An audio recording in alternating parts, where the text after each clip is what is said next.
자, 오늘 다니엘 7장 말씀입니다.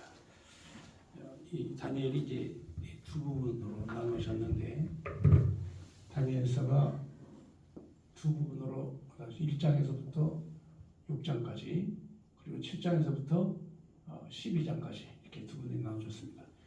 이제 다니엘의 그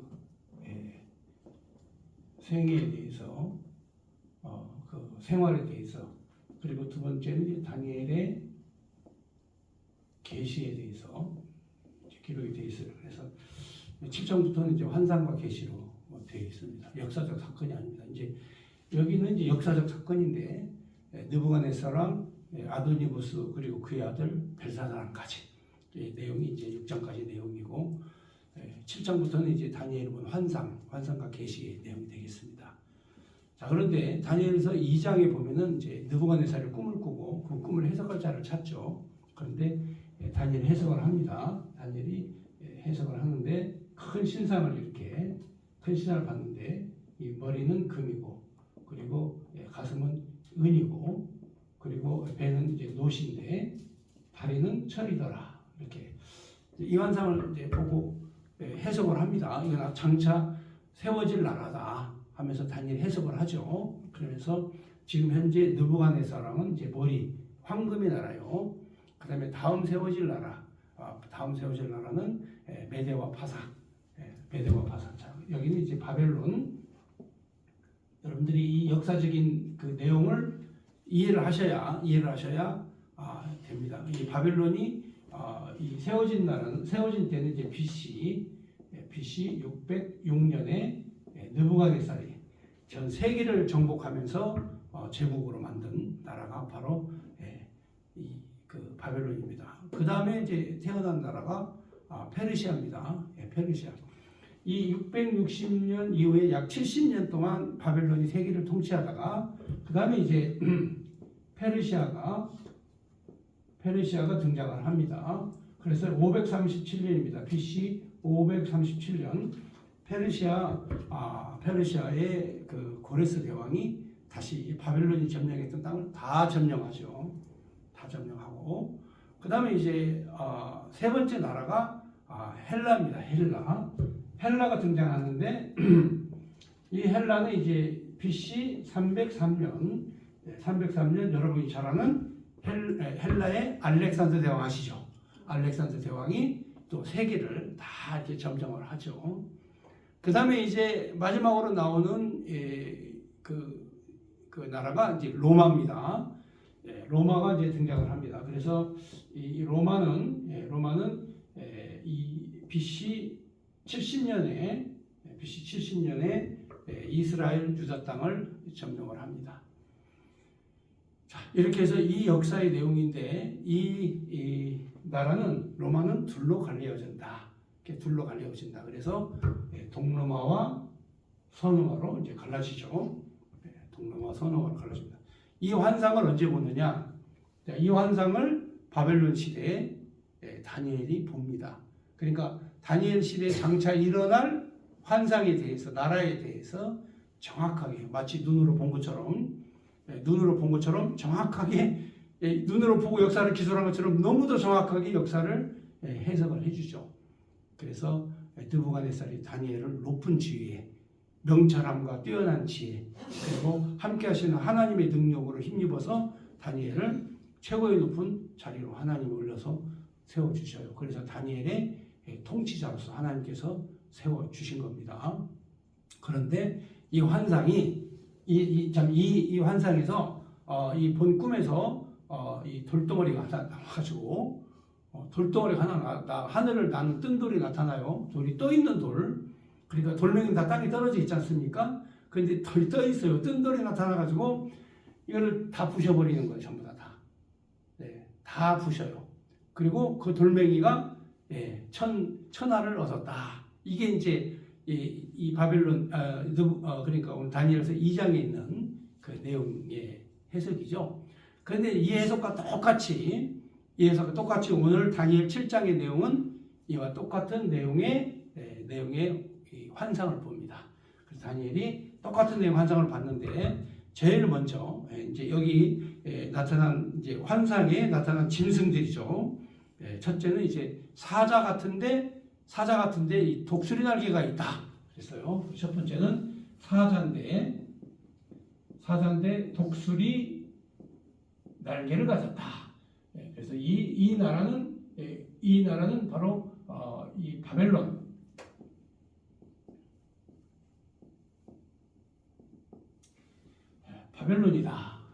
그 다음에 이제 여기는 이제 메대와 지금 현재는 바벨론은 사라졌고 그 다음에 이제 메대와 파사.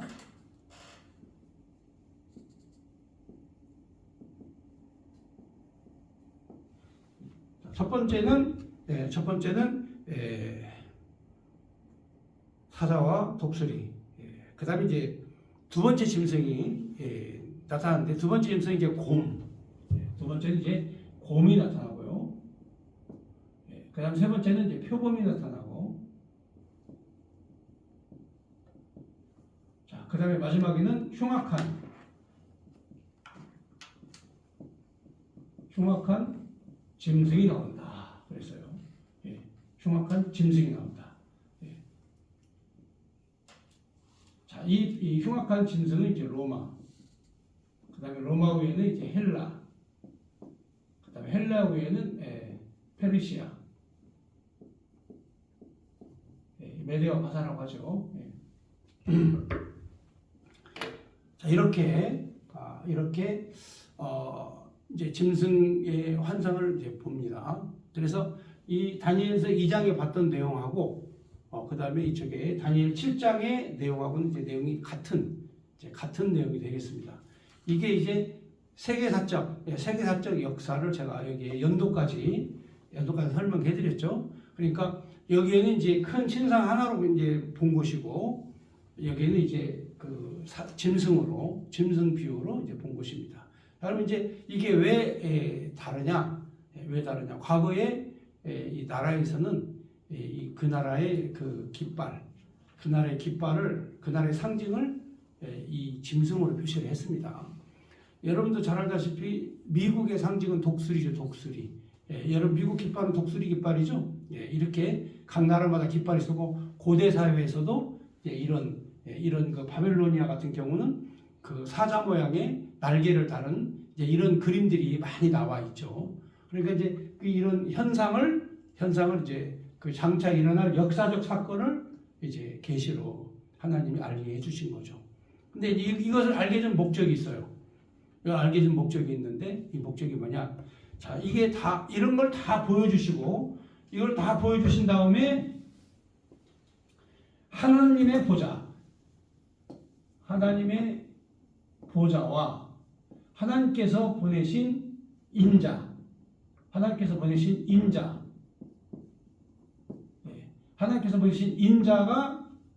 인자가 이 세계를 전부 다 통치하고 다스리신다. 이거죠. 그러니까 7장은 확실하게 구분하자면 메시아 예언입니다. 메시아 예언. 메시아. 하나님께서 사람의 아들을 보내셔서 전 세계를 다스리게 하신다. 이 내용이 7장의 핵심 내용이에요. 그러니까 메시아의 예언을 다니엘 7장이 하고 있는 거죠. 그 핵심입니다. 그런데 이 다니엘이 이걸 보고 말을 못해요. 이 환상을 보고 떠들지를 못해. 왜냐하면 지금 자기가 섬기는 나라는 처음에는 이제 바벨론 포로로 왔죠. 바벨론 포로로 왔다가 바벨론이 멸망하고 그 다음에 이제 메데와 파사 페르시아가 이제 세상을 지배하는 그런 순간이에요. 이런 순간이 지금 다가왔어요. 그런 순간에. 그러니까 여기서 까딱 잘못해서 이 뜨인돌이 신상을 다 부셨다든가 이거는 이제 본 거니까 느부갓네살이 본 거니까 얘기를 하는데 이거는 장차 일어날 일인데 인자가 나타나서 세계를 지배한다는 얘기는 메시아잖아. 메시아 얘기인데 이 얘기를 꺼냈다가는 이거는 완전 반역자가 되는 거죠. 역모를 꾸미는 겁니다. 역모를. 그러니까 다니엘이 이 환상을 보고도 가슴에 담아둘 수밖에 없는 그런 처지. 그러면서 마음에 심히 근심을 하는. 여러분 이 다니엘이 이제 근심을 할 수밖에 없는 게 왜 근심을 하느냐? 다니엘이 근심하는 이유가 있어요. 여러분, 이 다니엘이 지금 현재 이게 이 인자가 나타났다는 얘기는 이 메시아가 나와서 앞으로 세상을 다스릴 것이라는 이제 이런 내용인데 이걸 함부로 말할 수 없기 때문에 말을 못해 우리가 마음에 근심이 쌓이는 거예요. 그러니까 우리도 그렇잖아요. 마음에 할 말을 못하면 근심이 쌓이는 겁니다. 그러니까 할 말이 있는 대상자가 있으면 굉장히 마음이 편해져요. 내가 뭐 고민하고 근심하고 있는 내용을 말할 수 있는 사람이 있지 않습니까? 그러니까 여성들이 원래 이 근심이 많아가지고 수다가 많습니다. 어디 커피숍이나 낮에 한번 가보면요, 다 여자들만 있어요. 근데 이 사람들이 입이 가만히 안 있어. 막 온갖 얘기를 떠들면서 막 얘기를 하는 거죠. 이 수다를 떠는 거죠. 그러니까 이제 그게 뭐냐면 자기의 고민과 근심과 걱정을 다 털어놓는 그 사이죠. 그러니까 여성들은 친구들이 만나면 굉장히 친해져요. 사이가 굉장히 가까워집니다. 왜 그러냐면 고민을 서로 이해하고 서로 대화하고 얘기를 하기 때문에 그렇습니다. 남자들은 별로 이게 수다가 없기 때문에 그런 일은 별로 없어요. 자, 이제 본론으로 가가지고 이 다니엘이 근심한 이유는 메시아에 관련된 세상을 통치하고 다스릴 왕이 나온다라고 하는 예언의 내용을 함부로 말할 수가 없는, 그래서 조용히 책에다가 기록을 해놓습니다. 이게 다니엘 7장입니다. 그러니까 7장, 8장, 9장, 10장, 11장, 12장은 여섯 개의 장은 예언과 환상으로 하나님이 기록해 놓은 내용입니다. 그러니까 이것도 해석을 하기에 좀 사실은 쉽지 않습니다. 여러분, 다니엘서가 해석하기가 쉽지 않은데, 왜냐하면 계시의 내용이니까.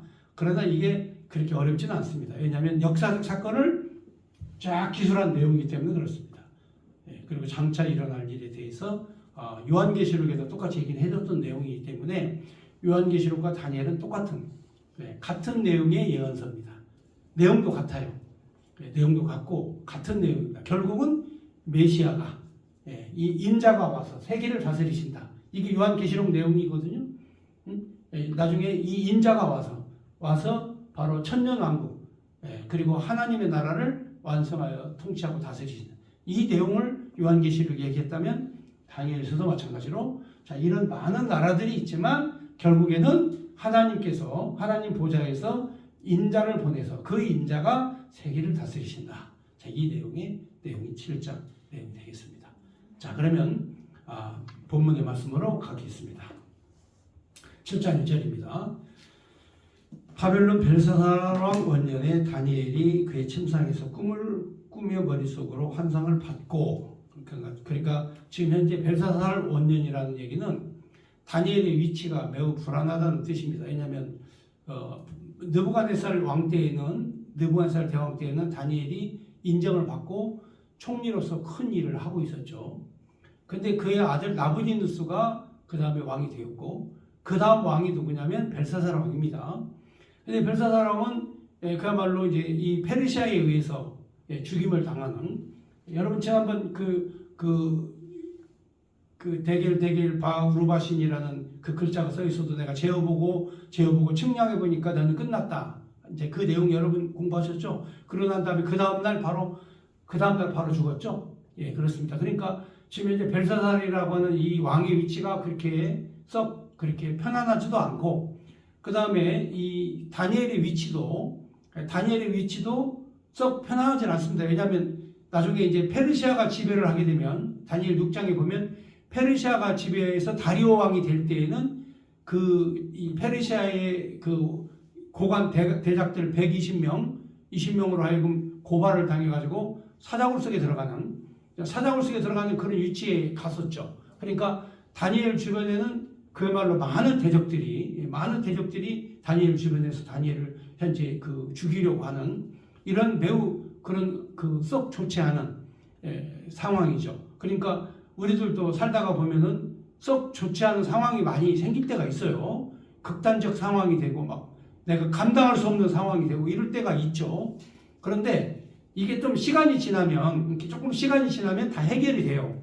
왜냐하면은 하나님이 우리를 이 불 가운데 던질 때에는 정금처럼 나오라고 하시기 위해서 하나님 던지시거든요.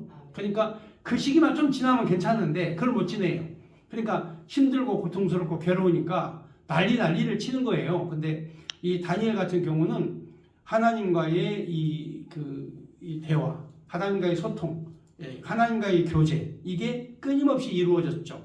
그러니까 우리도 힘들고 어려운 일이 생기면 끊임없이 하나님과 소통하고 대화하는, 자, 이런 모습을 가져야죠. 그냥 다니엘이 벨사살 원년의 입장이 매우 곤란한 그런 상황이었죠.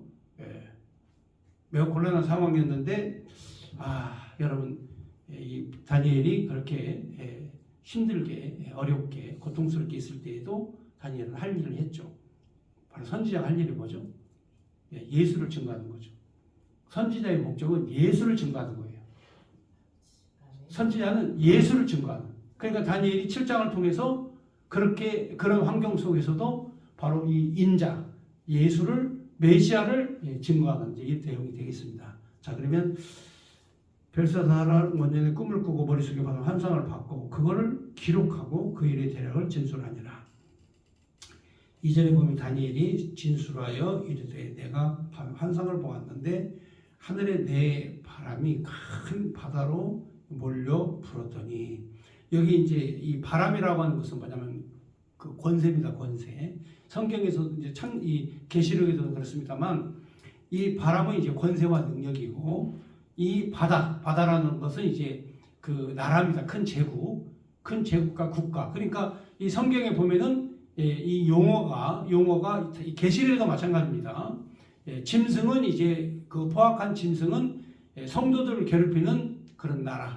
예를 들어서 로마 같은 나라. 이렇게. 그다음에 그 헬라 제국의 셀쿠스 제국이라든가 이런 제국은 성도들을 많이 괴롭혔죠. 자, 그다음에 3절에 보면 큰 짐승 넷이 바다에서 나왔는데 그 모양이 각각 다르더라. 첫째는 사자와 같은데 독수리의 날개가 펴 있더니 내가 보는 중에 그 날개는 뽑혔고, 또 땅에서 들려서 사람처럼 두 발로 서게 함을 받았으며 또 사람의 마음을 받았더라. 그러니까 이게 이제 이 환상을 놓고 해석을 해보니까 이 독수리가 날개가 있었는데 날개는 뽑혔고, 그 다음에 사람처럼 서게 됐고, 날개가 뽑혔다. 이 말은 이제 그 능력과 권세가 떨어졌다. 그래서 바벨론은 이제 독수리 날개 꺾인 것처럼 바로 이제 망했다. 그러니까 이 바벨론은 뭐 완전히 폭망한 게 아니고 그냥 이 메대와 바사에게 합병해서 항복해버려가지고 뭐 전쟁하고 싸우고 막 그렇게 해서 치고받고 해가지고 끝장낸 게 아니라 바벨론 나라를 송두리째 넘겨준 거죠. 자, 여러분 이제 지도상으로 잠깐 보시면은, 지도상으로 보면은 그렇습니다. 지도상으로 보면은 이제 바벨론이라고 하는 나라는 이 페르시아만에 있는 그 갈대우르가 수도였죠. 이 바벨론. 그 다음에 바로 옆에가 이제 페르시아입니다. 그러니까 메데와 바사가 합병돼서 페르시아가 된 거예요. 메데와 바사가 두 나라가 합쳐져 가지고 페르시아가 됐습니다. 이건 이제 왕자와 공주의 결혼에 의해서 나라가 합쳐져 버려요. 두 나라가 아주 강력한 나라인데, 이게 이제 지금 이란입니다. 페르시아가 지금 현재 있는 이란. 그 다음에 이 바벨론은 지금 현재 이라크입니다. 지금 현재 이라크 아시겠죠? 지도상으로 여러분 잘 이해를 하셔야 됩니다. 그 다음에 이제 등장한 제국이 헬라 제국이고, 그 다음에 등장한 제국이 로마입니다. 자, 이렇게 그리고 지금 여기에 가나안이 있고 이스라엘, 그리고 여기는 이제 이집트, 애굽이죠. 성경에 애굽이라고 하죠. 자, 이런 나라들이, 이런 강대국의 나라들이 이제 나오는데, 여기 이제 그 첫 번째는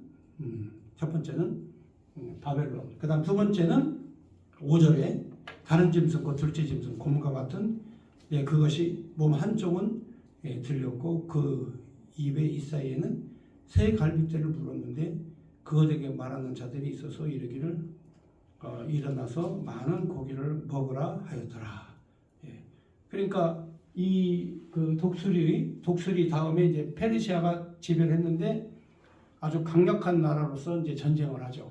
이 페르시아가 어디하고 전쟁하냐면 헬라와 전쟁을 합니다. 여기에서 원정군을 보내가지고 이 헬라를 이제 공격을 하죠. 그러니까 그 당시 헬라도 이제 하나의 서양 문명의 발상지 아닙니까? 그리고 이쪽 페르시아는 동양 문명의 발생지죠. 그러니까 동양이 서양으로 이제 진격해서 쳐들어가가지고 전쟁을 벌인 게 여러분 그 마라톤 전쟁 아시죠? 네, 마라톤 전쟁의 승전보를 아테네에 가다 알리죠. 그 전투가 바로 페르시아하고 그 다음에 헬라하고의 전쟁, 그 전쟁에서 나온 얘기입니다. 그러니까 페르시아가 헬라를 끊임없이 침공을 했죠. 여러 차례 침공을 했습니다. 이렇게 해서 이 짐승은 고기를 먹으려고 많은 나라를 침략을 했다. 이렇게 이제 표현하고 있습니다. 6절에 그 후에 내가 또 본즉 다른 짐승과 표범 같은 것이 있었는데 그 등에 새 날개가 넷이 있고 그 짐승에 또 머리 넷이 있으며 권세를 받았더라. 그러니까 이제 이 나라는 이 헬라는 이 페르시아와의 페르시아 전투에서 훌륭하게 방어에 성공을 해요. 방어에 성공을 했는데 그 다음에 헬라에서 이제 누가 나오냐면 마케도니아에서 이 알렉산더가 왕이 됩니다. 알렉산더가 왕이 되면서 헬라 제국 전체를 통일을 해요. 그래서 헬라는 이제 나중에 공부해 보시면 알지만 북부의 마케도니아, 그 다음에 아테네, 그리고 남쪽에 스파르타 이렇게 구분이 돼 있어요. 근데 마케도니아에서 알렉산더가 나와가지고 아테네와 스파르타를 다 통일을 해버려요. 통일해서 가장 강력한 군대를 거느리고 10만 명의 군대를 모아가지고 이제 원정을 갑니다. 이 페르시아를 점령하기 위해서. 과거에 페르시아가 이 헬라를 공격했죠. 그래서 방어를 했지 않습니까? 그러니까 이제는 원수를 갚아줘야 되겠다 해가지고 진격을 합니다. 진격을 하는데 이들이 이 헬라군이 아주 엄청 빠른 속도로 진군을 합니다. 여러분 이 성경 해석에 보면 표범이라고 나오죠. 굉장히 빠른 속도로 진군을 해서 이 페르시아 앞으로 도착을 하죠.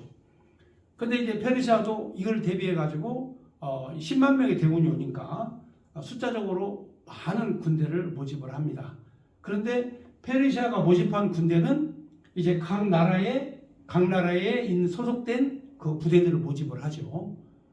그러니까 페르시아뿐만이 아니라 헬라, 그 다음에 여기 아시리아, 그 다음에 이쪽에 있는 이집트 하면서 이 동양에 있는 모든 그런 국가의 군대를 소집을 하죠. 근데 숫자는 많지만 통제가 안 되죠. 충성심이 없어요. 군인들이 충성심이 없습니다. 숫자가 안 돼요. 그러니까 조금만 불리하면 도망가가지고 자기 나라에 가서 있으면 돼. 그러니까 이 10만의 이 정예부대잖아요. 여러분 스파르타 부대 아시죠? 아테네 군대 아시죠? 마게도니아 군대 아시죠? 여러분 영화 혹시 300이라는 영화 보셨어요? 몇 명 되지도 않지만 엄청나게 많은 군대를 이기지 않습니까? 그렇잖아요? 그러니까 또 이들이 갖고 있는 그런 특별한 전투력을 또 가지고 긴 장창 부대라고 그 팔랑크스라고 하죠. 팔랑크스 장창 부대. 지금으로 말하면 전차입니다. 전차. 탱크.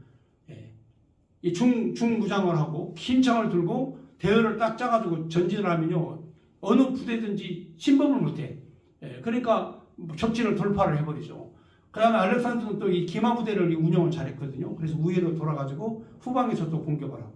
그래가지고 이 페르시아는 이수스 전투에서 아주 그냥 대패를 하고 다리우스가 도망을 가죠.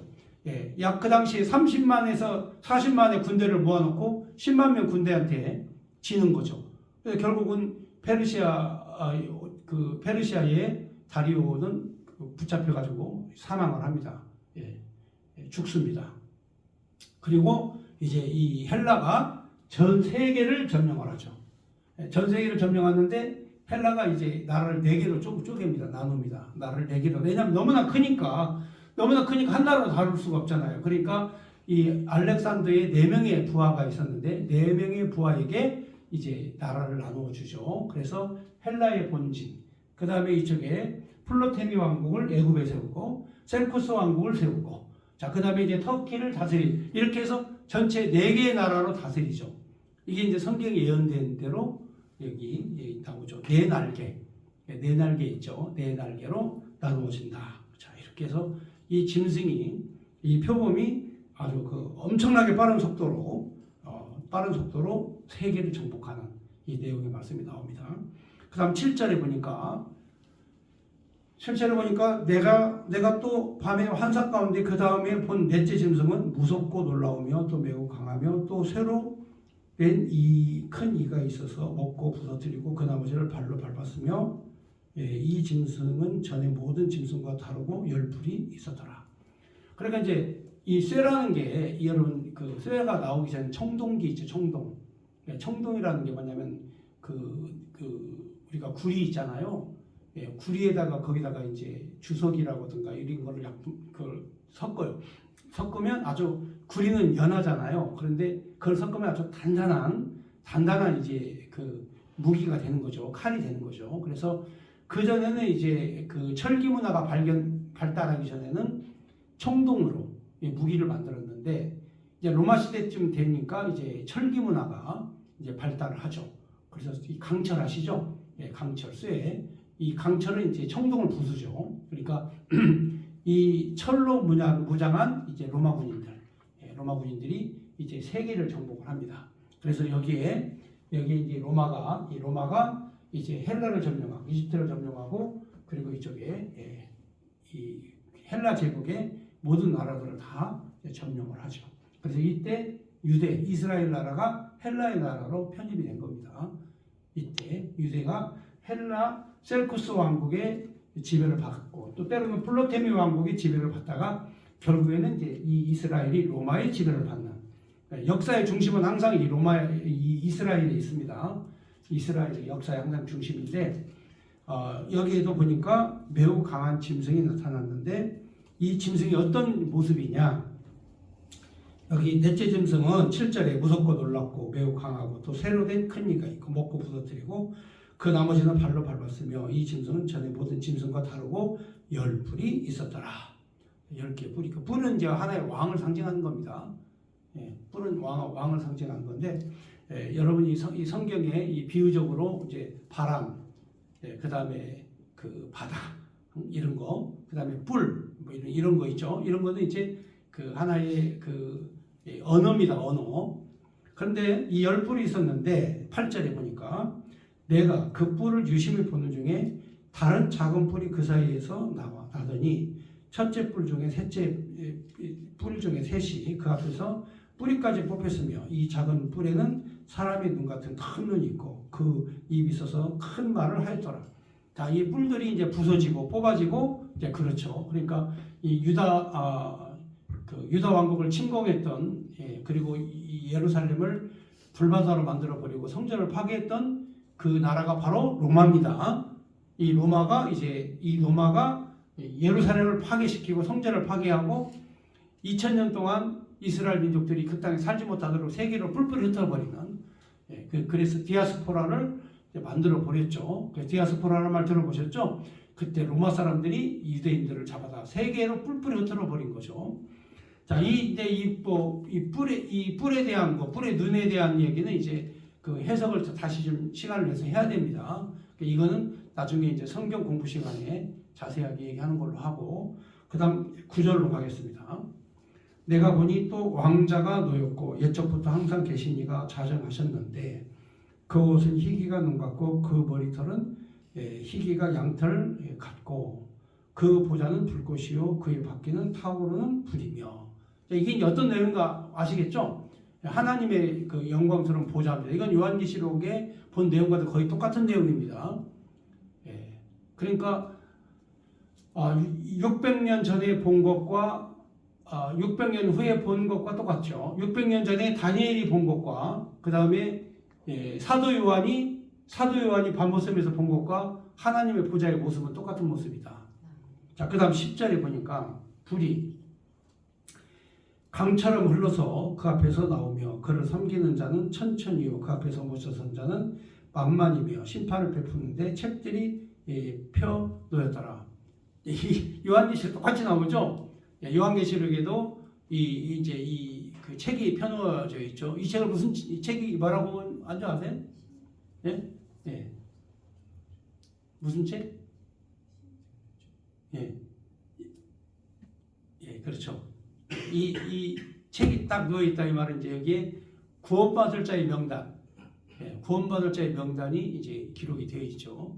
그 책이 딱 펴놓여 있고, 그 다음에 11절에 보니까 그때 내가 작은 뿔이 말하는 큰 목소리를 말미암아 주목하여 보는 사이에 짐승이 죽임을 당하고 그 시체가 상한 바 되어 타오르는 불에 던져졌으며, 그러니까 이제 게헨나에 던져진 거죠. 이 짐승 권세가 이제 망한다는 거죠. 그러니까 마지막 네 번째 본 짐승은 흉악한 짐승인데 나중에 이 짐승은 망해가지고 불타는 곳에 던져진다. 자, 이렇게. 그래서 그 시체가 상한 바 되어 타오르는 불에 던져졌고 그 남은 짐승은 그 권세를 빼앗겼으나 그 생명은 보존되어 정한 시기에 이르기까지 기다리게 되었더라. 그러니까 짐승 권세가 다 죽은 게 아니고 짐승 권세가 죽은 척하고 있다가 때를 따라서 기다리고 있다. 그러니까 앞으로 이제 우리 크리스찬들, 기독교인들이 싸워야 될 대상은 바로 짐승 권세입니다. 짐승 권세. 여러분 성경에도 우리가 싸워야 될 대상이 짐승 권세라고 그러죠. 요한계시록에도 이제 사도 요한이 짐승 권세와 싸워야 되는, 용과 싸워야 되는, 그 요한계시록이 용으로 나오죠. 지금 여기는 흉악하고 무서운 짐승으로 나왔는데 용이라는 단어를 쓰지 않을 뿐이지 실제적으로는 이게 용입니다. 왜냐하면 처음 보는 환상적인 짐승이니까. 왜냐하면은 앞에는 얘기하잖아요. 앞에는 얘기하죠. 사자, 뭐 곰, 표범.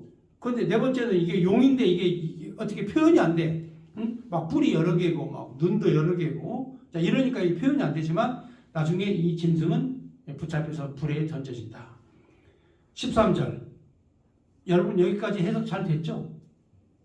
잘 되고 있어요? 예. 자, 그다음 13절. 내가 또 밤 환상 중에 보니 인자 같은 이가 하늘을 구름 타고 와서 예적부터 항상 계신 이에게 나아가 그 앞으로 인도되네. 자, 구름을 타고 하늘 구름을 타고 뜨인 돌이죠. 여기 뜨인 돌이 있다고 그랬잖아요. 공중에 뜬 돌멩이 이게 다 부셔버린다고 그러잖아요. 그러니까 하늘에서 구름 타고 뜨인 돌이 이제 나타나서 하나님 보좌 앞으로 가는 거죠. 보좌 앞으로 인도됐는데 지금 여러분 이거 상상해도 이게 누구 얘기하는 거 아시겠죠? 하나님 보좌 앞으로 이 구름 타고 오신 이가 하나님 보좌 앞으로 가시는데 14절. 그에게 권세와 영광과 나라를 주고 모든 백성과 나라들과 다른 언어들 말하는 모든 자리 그를 섬기게 하였으니 그의 권세는 소멸되지 아니하는 영원한 권세요 그의 나라는 멸망하지 아니할 것이니라. 그러니까 주님의 나라는 영원히 멸망하지 않고 세계 각국의 많은 언어를 쓰는 자들이 다 그 앞에 엎드려 그 권세 앞에 경배를 하더라. 너무 정확하게 보죠. 그렇잖아요. 지금 이게 2600년 전에 다니엘이 본 환상인데 지금 현재 일어나고 있는 똑같은 일이잖아요. 너무 엄청나지 않습니까? 그렇잖아요. 예, 그래서 다니엘이 이게 성경을 이렇게 정확히 해석하면 살떨리는 일이에요. 야, 어떻게 2600년 전에 이런 내용의 글을 써서 이런 예언을 하셨을까? 이런 환상을 봤을까? 예. 근데 여러분들도 복된 사람들이죠. 2600년 전에 이 예언한 이 예언서를 이렇게 우리가 해석하고 하나님의 말씀을 받들어 섬기고 이런 믿음을 갖게 하시는 하나님께 영광. 얼마나 감사합니까? 예, 생각해보세요. 그냥 감동의 말씀이죠. 자, 그렇게 해서 영원히 멸망되지 아니하는 그 나라. 이게 이제 세우신 교회입니다. 주님의 교회가 영원히 멸망하지 아니한다. 15절. 자, 이걸 봤어요. 이걸 보니까 이제 다니엘이 처음 본 거 아닙니까? 그렇잖아요. 이런 환상들을 처음 본 거잖아요. 막 그 사자가 나타나는 거, 막 날개를 가지고 있고, 막 그 다음에 곰이 나타나는데, 막 흉악한 곰이 나타나고, 그 다음에 또 뭐 표범이 나타나고, 그 다음에 알 수 없는 그 무섭고 흉악한 짐승이 나타나고, 이게 도대체 간에 다니엘이 알 길이 없죠. 그래서 이거 하나님 앞에 물어보는 거죠. 그러니까 여러분들도 궁금하면 물어보면 돼. 궁금하면. 그 여러분 저 성경 선생이 앞에 있잖아. 여러분 앞에 있잖아. 그러니까 궁금하면 물어보면 돼. 그러니까 안 물어보니까 이게 해석이 안 되는 것이. 그러니까 궁금하면 물어보면 되는 거예요. 그러니까 다니엘도 이게 너무 궁금한 거야. 하나님 이거 나한테 환상을 보여주셨는데 너무 궁금하니까 15절에 나 다니엘이 중심에 근심하며 내 머릿속에 환상이 나를 번민하게 한지라. 이제 막 번민이 온 거죠. 그러니까 그가 곁에 모서선 자들 중에 하나에게 나아가서 이 모든 일의 진상을 물으매. 그냥 궁금하면 어떻게 하라고요? 물어봐요. 궁금하면. 그러니까 다니엘처럼 다니엘이 궁금하니까 가서 물어본 거야. 물어보니까 그가 내게 말하여 그 일의 해석을 알려주며 이르되 이 네 큰 짐승은 세상에 일어날 네 왕이라.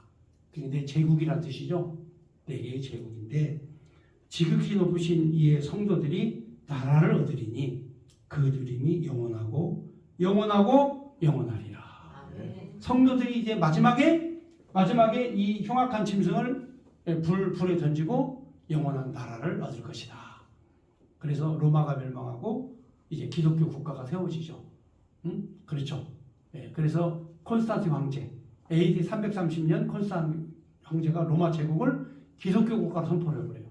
그러니까 이 제국이 이 로마가 지배하고 있는 모든 나라는 전부 다 이방 종교를 버리고 기독교를 자기의 종교로 맞이해야 돼. 그래서 그때부터 교회가 영원한 나라를 세운 겁니다. 너무 정확하죠? 이거 너무 정확하지 않아요? 이거 여러분? 예. 자, 그 다음 19절에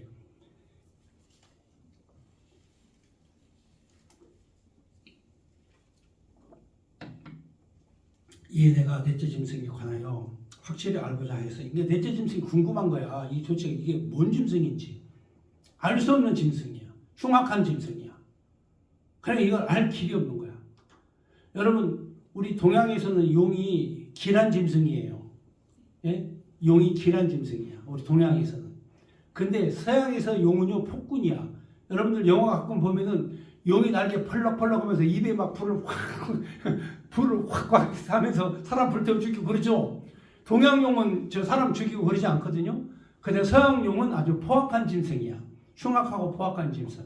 그러니까 다니엘도 이 짐승이 도대체 참 궁금한 거야. 그래서 이 물어본 거죠. 넷째 짐승에 관한 19절. 확실히 알고자 했으니 곧 그것의 모든 짐승과 달라서 심히 무섭더라. 이는 세고 발톱은 놓치며 벗고 부서뜨리고 나머지는 발로 밟았으며 또 그것의 머리에는 10뿔이 있었고 그 외에는 다른 뿔이 나오매 새 뿔이 그 앞에서 빠졌으며 그 뿔에는 눈도 있고 큰 말하는 입도 있었고 그 모양은 그의 동료보다 더 커 보이더라. 내가 본 적이 이 뿔이 성도들과 더불어 싸워서 그들에게 이겼더니 그렇죠. 예적부터 항상 계신 이와 지극히 높으신 이의 성도들을 위하여 원한을 풀어주셨고 때가 이름에 성도들이 나라를 얻었더라. 그러니까 이 뿔에 의해서 엄청난 고통을 당했죠. 성도들이 핍박을 받고 사자굴 속에도 들어가고 찢김 봐도 되고 불이 태워서 화형도 당하고 수많은 성도들이 박해를 받았죠. 그러나 하나님께서 이 모든 원한을 풀어주셨고 그리고 결국에는 330년 콘스탄틴 대제가 국교를 선언하면서 성도들이 나라를 얻게 되었다. 자, 이게 역사의 내용이죠. 사실대로 그대로 이루어집니다. 이게 예수님 오시기 600년 전 다니엘의 예언서입니다. 자, 그다음 23절 모신 자가 이처럼 이르되 넷째 짐승은 곧 땅의 넷째 나라인데 이는 다른 나라들과 달라서 온천을 삼키고 밟아 부서뜨릴 것이며 그 열불은 그 나라에서 일어난 열왕이요 그 외에 또 하나가 일어나리니 그는 먼저 있었던 자들과 다르고 새 왕을 복종시킬 것이며 그가 장차 지극히 높으신 이를 말로 대적하며 또 지극히 높으신 이의 성도들을 괴롭게 할 것이며 그가 또 때와 법을 고치고자 할 것이며 성도들은 그 손에 붙임바 되어 한 때와 두 때 반 때를 지내리라. 그러나 심판이 시작되면 그는 권세를 빼앗기고 완전히 멸망할 것이요 나라와 권세 온 천하 나라들은 위세가 지극히 높으신 이의 거룩한 백성에게 붙임바 되리니 그 나라는 영원한 나라라. 모든 권세 있는 자들이 다 그를 섬기며 복종하리라. 하나님의 나라 몸된 주님의 교회, 교회가 세상을 통치하는. 그래서 2000년 동안 로마 제국 이후에 교회가 중세 시대에 1300년 이상을 바로 통치하고 다스리는 그 나라가 바로 영원한 나라다. 그러면서 장차 메시아가 다스리시는 교회의 시대를 하나님이 예언해 주신 거죠. 유대인들은 이제 그렇게 해석하지 않습니다. 유대인들은 이제 다윗 왕국 자신들의 나라로 얘기하지만 실제적으로 여기 인자 같은 이가 나타나서 여러분 아까 읽어보셨죠? 인자 같은 이가 메시아가 와서 통치하고 다스리는 나라가 영원하고 영원한 나라다. 그에게 모든 권세를 하나님이 다 주었다. 자, 그래서 28절에 그 말이 이에 그친지라 나 다니엘은 중심에 번민하였으며 왜 번민한가 아셨죠? 번민한 이유가 있죠. 앞으로 이 나라를 얻으려면 앞으로도 다니엘이 지금 이제 이 시대에 본 거니까 이 나라를 얻으려면 앞으로 곰 시대도 지나야 되고 표범 시대도 지나야 되고 그 다음에 흉악한 짐승 시대도 지나야 어떻게 나라를 얻는다고 그랬잖아요. 그렇죠. 그러니까 다니엘이 내일 당장 그 나라를 얻어서 회복될 줄 알았는데 이렇게 오랜 시간 동안을 지나야 나라를 얻는다 하니까 다니엘이 근심이 된 거죠. 그 다음 두 번째 바로 인자 같은 이에게 권세를 주어서 그가 나라를 다스린다. 그럼 쿠데타죠. 반역이고 역적이잖아. 그러니까 번민하고 근심하며 산 거죠. 모든 사람에게 다 번민과 근심이 있죠. 그러나 성경을 해석하면 그게 기쁨으로 바뀌는 거예요. 그러니까 오늘 여러분들의 근심도 해석을 통해서 기쁨으로 바뀌는. 그게 기쁨이 언제 있느냐? 소망을 가진 자. 소망을 가진 자. 그 사람에게 기쁨이 있는 거예요. 미래에 소망을 가지면 그 다음에 기쁨이 온다. 그래서 여기에 범민하겠으나 내가 이 위를 마음에 간직하였느니라. 아멘. 할렐루야. 감사합니다.